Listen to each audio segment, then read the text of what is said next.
Ang pangalawang pagsusulit ay pagluluto. Pagluluto?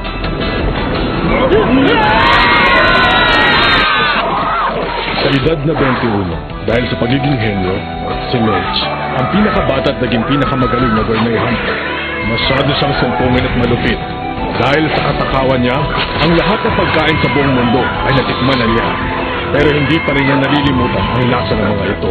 Ang masasabi ko lang sa inyo ay mag-ingat kayo sa lahat ng inyong gagawin. Ang susunod na pagsusulit, ang o-order ko sa inyo ay sushi. Ulitin na yan! Kaparehin mo siya! Ulitin! Ulitin! Ulitin! Kaparehin mo muna ha!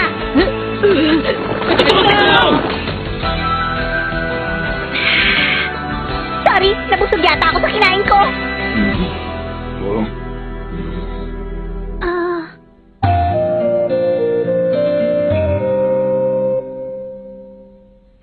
Pwede yun nga. Seryoso ba siya? Huwag niyo sabing ibabagsak niya tayong lahat. Isa itong malaking kalokohan. Hindi to totoo. Hindi maaaring tapos na ang pagsusulit. Ano naman yan? Di pwede to. Ang sabi ko'y wala akong pakialam. Basta sabihin mo na lang sa kinaukulan ng lahat ng sinabi ko sa'yo. Hindi! Ang resulta Pagdating sa pagkain, nasisiraan talaga ng bait itong partner ko na si Mench. Buhara! Mabuti pang tumahimik ka na lang dyan! Totoo kaya talaga ito? Sa akin pa rin ang huling desisyon sa pagsusulit nito. Bakit? May reklamo kayo? Hindi ako papayag. Ako rin. Isa itong kalokohan. Babagsak niya tayo ng dahil lamang sa hindi tayo marunong magluto. Baka hindi ko mapigilan ang sarili ko sa babae ito. Naku, lagot. Sigurado itong isang malaking kaguluhan. Tama na! Basta hindi ko babaguhin ang aking desisyon. Dahil walang sino man sa kanila nakapasa sa pangalawang pagsusulit. Ah! Teka lang po, sandali. Bigyan niyo pa kami ng panahon. Ano ginagawa mong bata ka? Akin na nga yan! Kailangan ko pong makapasa sa pagsusulit na to dahil kailangan ko makita ang aking ama. Ganun ba? Pasensya ka na lang, bata. Pero alam mo naman na ako pa rin ang tagapagbigay ng pagsusulit, kaya ako lang ang makakasabi kung sinong nakapasa. Maliwanag na ba sa'yo yun, bata? Oo naman. Kaya nga bakit hindi mo pa kami bigyan ng isa pang pagkakataon sa pagsusulit? Kapag sinabi kong hindi, hindi! Kaya tapos na ang pagsusulit para sa taong ito! Ano bang hinihintay niya? Magsiuwi na kayong lahat! Hindi ako makakapayag dyan. Hindi ko matatanggap ang sinabi mo. At uwi na lang isang talanan. Masyado naman yatang madaling mapiko ng batang to. Ano? Alam mo, ang mabuti pa, subukan mo na lang ulit sa isang taon. Tumigil ka dyan! Ang gusto kong mangyari sa akin ay maging tunay na hunter at hindi isang tagapagluto. Ang pangarap ko ay maging isang blacklist hunter. Gusto kong malaman mo na hindi ko matatanggap ang desisyon ng isang hamak na gourmet hunter na katulad mo. Hamak na gourmet hunter na tulad ko? Oo, tama ka. Paano ka naging hunter? Ang alam mo lang ay kumain at humiga. Sabihin mo nga! Hindi ba't ang taong yun ay... Ang number 255, siya ang wrestler na si Todo. Hindi ko matatanggap sa aking sarili na isang hunter o tagapagbigay ng pagsusulit. Kahit ang iba pa mga tao dito ay siguradong hindi rin maniniwala sa'yo. Huh? Malis ka dyan, Buhara. Pabayaan mo ako magpatahimik sa kanya. Ako na lang. Nang sa gayon ay kaunting buto lamang madudurog sa bubwit na yan. Kasi pag ikaw, baka lutuin mo pa yan eh. Lutuin? Talaga? Pwede mo bang ipakita sa amin yung sinasabi niyang pagluluto? Hay nako, ito na nga bang sinasabi ko kaya ayaw ko sa mga baguhan. Pagbibigyan kita. Number 255, ipapakita ko sa'yo kung anong magagawa ng isang gourmet hunter. Siguradong maintindihan mo ako. Panoorin niyo ang mabuti ang gagawin ko dahil ito na ang handog ko para sa inyong pagpapaalam. Maghihintay lamang kayo sa loob ng isang oras. Isang oras?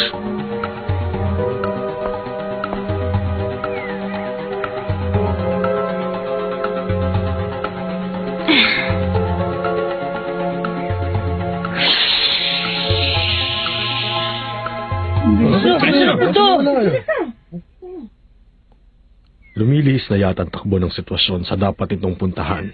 Lalo tuloy akong ginaganahang makita ang susunod na eksena. Ano ho ang gagawin natin? Binabaan yata ako ng telepono, mukhang mainit ang kanyang ulo. Masyado talaga matigas ang ulo ng batang yan. Sana hindi niya baguhin ang kanyang desisyon ng walang magandang rason. Pero sa tingin ko po ay hindi yata patas ang desisyon na ginawa niya. Ang pagsusulit na yan ay para makita kung sino sa kanina ang malakas ng pakiramdam sa pamamagitan ng pagluluto. Oo, kaya alam mo, huli na lahat eh. Napakarami talaga matitigas ang ulo sa mga alaga nating hunter. Dahil sila namamahala sa pagsusulit, masyado nilang hinihigpitan ang mga aplikante. Kung sa bagay, dati nagkaroon din ng pagkakataon na walang nakapasa dahil sa tagapagbigay ng pagsusulit. Pero sa pagkakataong ito, ang desisyon ni Mitch ay nakikita kong problema.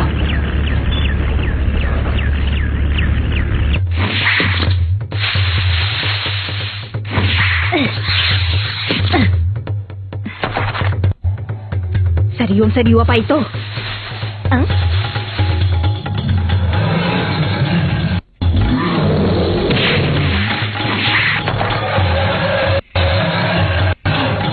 Ayos na! Tingnan nyo, hindi ba malapit nang umabot sa 1 oras? Nandito na ako!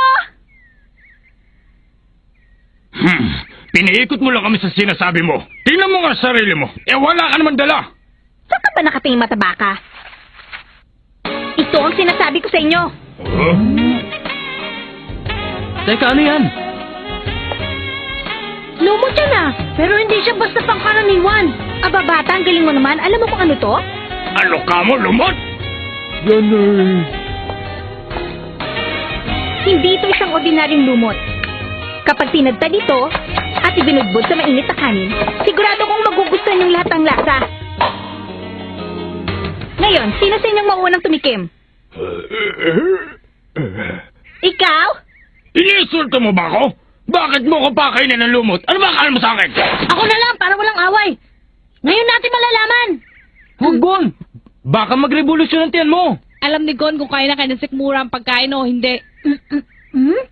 Ano, pangit ba ang lasa? Huwag kang mayap. Pwede mo pang iluwa. Kung ganun, masarap.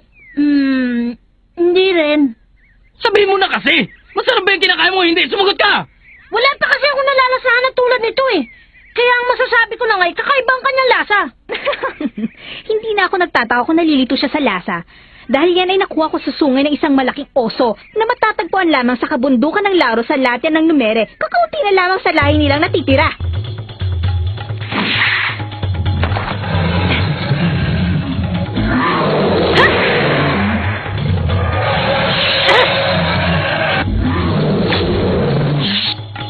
Bata, alam mo ba yan ang pinakabihirang putahe na kinababaliwan ng lahat ng mga gourmet hunters sa buong mundo? Kaya niyang patunayan na siya nga ang pinakamagaling na gourmet hunter. Teka lang sandali. Ang sabi niya, pinuntahan niya yung Latyan. Hindi ba doon naubos ang halos kalahati ng mga aplikanteng kasabay natin?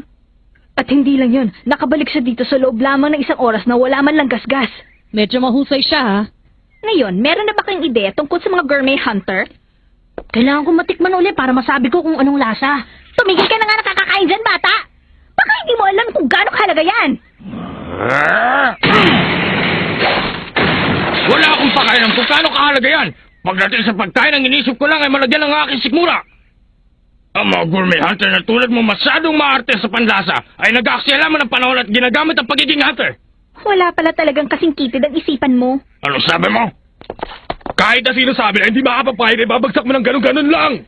Manda kang babae ka. Matapos ito ay kakalad ka rin kita papunta sa mga tagapamahala at sasabihin ko sa kanilang wala kayong karapatan dito. Gawin mo kung anong gusto mo. Tumigil ka, babae! Ikaw?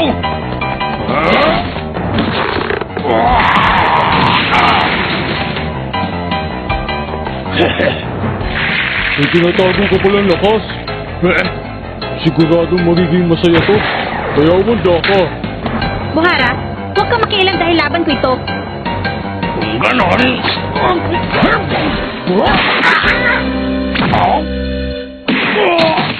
Ipagpipilitan mo ang sarili mo para maging isang blacklist hunter?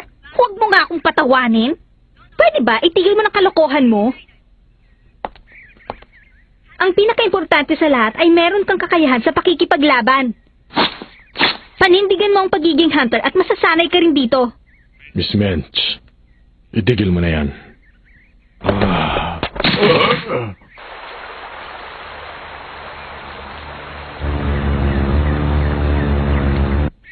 Sa ngayon ay nasisiguro kung wala na magdududa sa iyong kakayahan bilang tagapagbigay ng pagsusulit. Kaya lamang ay hindi na kita maintindihan. Alam kong wala akong karapatan na magsalita sa iyo tungkol sa pagsusulit pero... Tumigil ka na nga dyan! Kahit sino pang makialam ay hindi ko na mababago ang desisyon ko sa pagsusulit na ito. Tignan mo, Hindi lamang simpleng lakas ng pangangatuan ang gusto kong makita sa binibigay kong pagsusulit sa kanila. Ang gusto kong malaman ay kung meron silang sapat na lakas na loob para humarap sa kahit na anong kalaban. Pero Miss Mensch, masyado ko naman yata mahigpit kung wala kayo papasa sa kanila ni isa. Ha? Ayun, yun. Tingnan mo nga naman. Iyan ay Ang simbolo ng Hunter Association, oh. ang tagapagbigay ng hatol. Ha?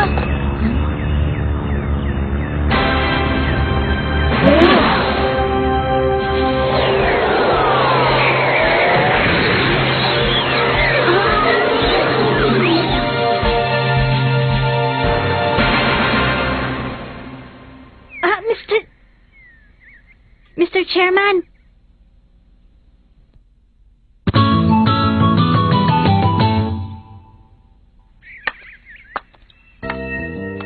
Siguradong pagputol ang dahilan ng pagpunta niya dito. Teka, sino naman yung matandang yan? Tinawag siya ni Mesh na Mr. Chairman. Ibig sabihin, napakataas naman ng tinalon niya. Ibang klase. Tama ka. Napakatibay ng buto niya sa binti. Matagal na panahon na rin, Chairman Netero. Siya ba? Mr. Chairman ng Hunter Association. Siya ang pinakamakapangyarihang tao sa lupuan ng Hunter exam. Talaga siyang pinakamagaling. Nakita mo naman, hindi ba? Ako ang pinakamataas sa lahat ng miyembro ng Hunter Association. Ako ang namamahala kapag gumugulo na ang sitwasyon, katulad ngayon. Hindi ba binibining... Ha? Opo. Tingnan niyo mabuti. Mukhang kinakabahan ngayon si Mensch. Patunay lamang na importante talaga ang taong yan. Sa madaling salita, ang matandang yan ang magiging tagapagtanggol ng mga aplikante. Gusto mo mapatunayan kung talaga meron silang sapat na lakas ng loob para humarap sa kahit na anong uri ng kalaban. Tama ba sinabi ko, Binibini? Tama po yun. Ang pagtutol ko ay hanggang doon na lang. Dahil sa ganong layunin palagay ko ay nabibigyan ko sila ng mas mahirap at mas nararapat na uri ng pagsusulit. Yun ang iyong palagay. Ang mga aplikanting ito ay pinag-aralan mo lamang doon sa bagay na yon. Pagkatapos umabot ka na kagad sa konklusyon. Sa madaling salita, ang konklusyon mo ay wala sa kanila nararapat. Hindi. Dahil ang iba po sa kanila ay masyadong minamalit ang mga gourmet hunter. Hindi ako nakapagpigil. Noong oras na yun ay mayroon ding nagbunyag ng formula sa lahat ng mga kalok sa pagsusulit kaya nainis ako. Kaya naman hindi ko napigilan ang aking sarili at yun ang naging desisyon ko. Kung ganun, sa madaling salita, ay alam mong hindi patas ang ginawa mong desisyon. Tama ba ako? Opo, pagdating sa pagluluto ay hindi ko mapigilan ang sarili ko. Kaya hindi po ako nararapat dito. Pasensya na. Napakatapat mo talagang bata. Ang nakikita ko sa iyo bilang tagapagbigay ng pagsusulit ay problema. Pero nauunawaan kita kapag tinitingnan kita bilang pinakamagaling sa lahat ng mga gourmet hunter. Dahil naipapakita mo ang tunay mong damdamin sa pagluluto, Iha. Mr. Chairman, May naisip ako. Bibigyan natin sila ng isa pang pagkakataon. At ikaw pa rin Binibining Mensch ang inaatasan ko sumuri sa kanila. Pero sa bagong proyekto, gusto ko sana ay makilahok ka sa kanilang pagluluto para may pamalas mo ang iyong galing bilang hukom. Gusto mo ba yun? Sa palagay ko sa gagawin natin ito ay makakasundo mo na lahat na aplikante. Ano? Ayos! Kinabahan ako kanina. Akala ko ano na mangyayari. pero susubukan pa rin nilang kakayahan natin sa pagluluto at hindi ito magiging madali. Meron pang isang pagsusulit. Oo, di masaya ka na. Oo.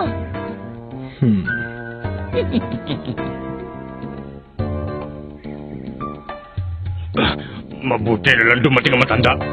Ngayon, anong ibibigay mo pagsusulit? Ano nga kayang maganda?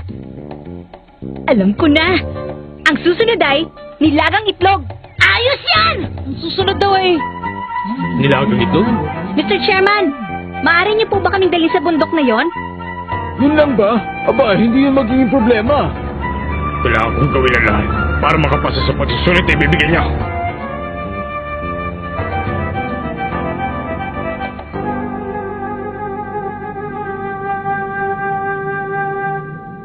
Nandito na tayo!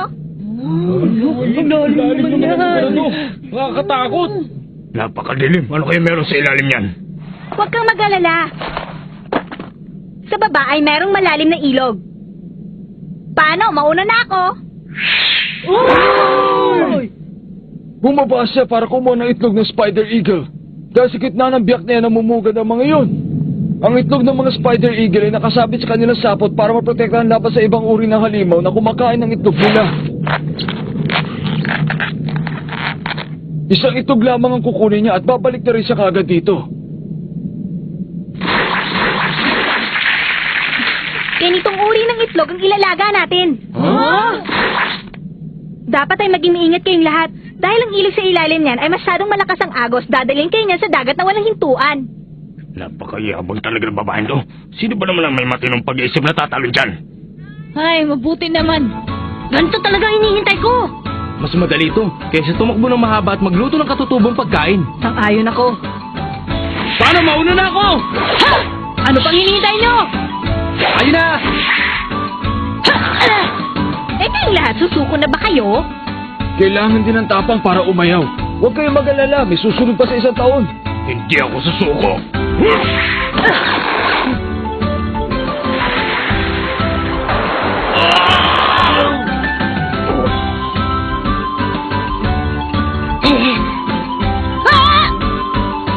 Sa akin na to, bata!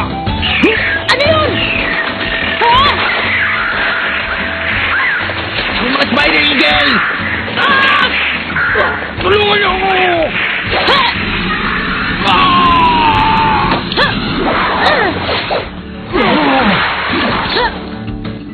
Gon, ayos ka lang ba? Oh! Walang problema! Oh, Kakaiba naman yung batang yun. Bilib ako sa kanya. Kailangan mo mag-ingat sa mga ginagawa mo. Ayos lang ako, Loryo! Tapos lang pagkuha niyo ng pagkain. Ngayon, ipakita niyo na sa akin ang mga nakuha niyong itlog. Isipin niyo na kung anong gusto niyong isipin. Basta ang itlog na yun ay akin. Ang daya niya. Hindi ako papayag. Minahon ka lang dyan. Ha? Asa na? Eto na ang itlog ko! Ha? Paano mong nakuha yan? Magaling! Napakahusay mo talagang bata ka. Pero bakit mo nga pala isinugal ang buhay mo at bumalik pa doon para lamang iligtas ang matabang yan? Kasi... Narinig ko sabi niya, tulungan niyo ako. Diretso kang sumagot, bata. Napakasimple sa bagay eh. Bakit pa nga ba? Gon, ang kulit mo talaga. Masyado pang maaga para magsaya. Ang pagsusulit ay hindi pa natatapos dito sapagkat ilalaga pa rin ninyo ang mga itlog na nakuha niyong lahat. Alalahanin nyo, ang nilagang itlog ay tulad din ng ibang pagkain kaya dapat lamang na maayos ang pagkaluto. Pero hindi ibig sabihin na basta na lamang ang paglagang gagawin nyo na gaya ng ordinaryong itlog. Siguro naman ay hindi ko na kailangan sabihin sa inyo na babantayan ninyo ang pagluluto. Pag kulang sa luto, bagsak ka. Hindi pa kaya eksakto yun? Hindi, konti pa. Eh kung ordinaryong itlog na, hindi ko kayang lutuin. wow! Ano sinabi mo, wow? Oh? Ibig sabihin, luto na yan! Kunin na! Huh? Ay nako, paano naman hindi nila malalaman? Ito ang ordinaryong itlog at ito ang itlog ng spider eagle. Tikman nyo. At sabihin nyo kung anong pinagkaiba. Ang sarap! Oo, hindi siya maaaring kumpara ko sa ordinaryong itlog lang. Ang klase nga talaga ang itlog na ito. Masyadong masustansya. Parang ice cream na tutunaw sa aking bibig. Habang kinakain ay parang nakukuha natin ang lakas ng mga spider eagle. Oo, hindi pa ako nakatikim ng ganito nilagang itlog. Kahit itaya mo ang sarili mong buhay, ay ayos lang para sa itlog na to. Mas gusto kong lasa nito kaysa doon sa kanin na nilagyan ng putik. Lumot ang nakalagay doon, hindi putik. Lumot yon, bata, at bihirang-bihira ang pagkain na yon. Ginong todo, saan nyo na lang po itong kalahati? Sige. Ang sarap. Napakasarap niya. Hindi ko akalain na ganito pala ito kasarap. Kapag nakahanap ka ng masarap na pagkain na hindi pa natitikman ng kahit na sino man, makakaramdam ka ng pambihira at kakaibang kasiyahan na parang nakahuli ka ng isang kilabot na kriminal o nakahanap ka ng isang baon na kayamanan. Kaya kaming mga gourmet hunter ay isinusugal din namin ang aming buhay kagaya ng iba.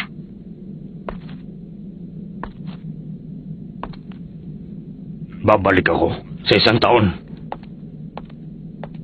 Ang galing mo naman! Nakakalimutan mo yata na ako ay isang henyong gourmet hunter. Kaya kailangan kong patunayan sa inyong lahat yon. Hindi ba, Chairman Netero? 42 tao ang nakapasa. Binabati ko kayo. Ang menu ni Menchi ay hanggang dito na lang. Yay!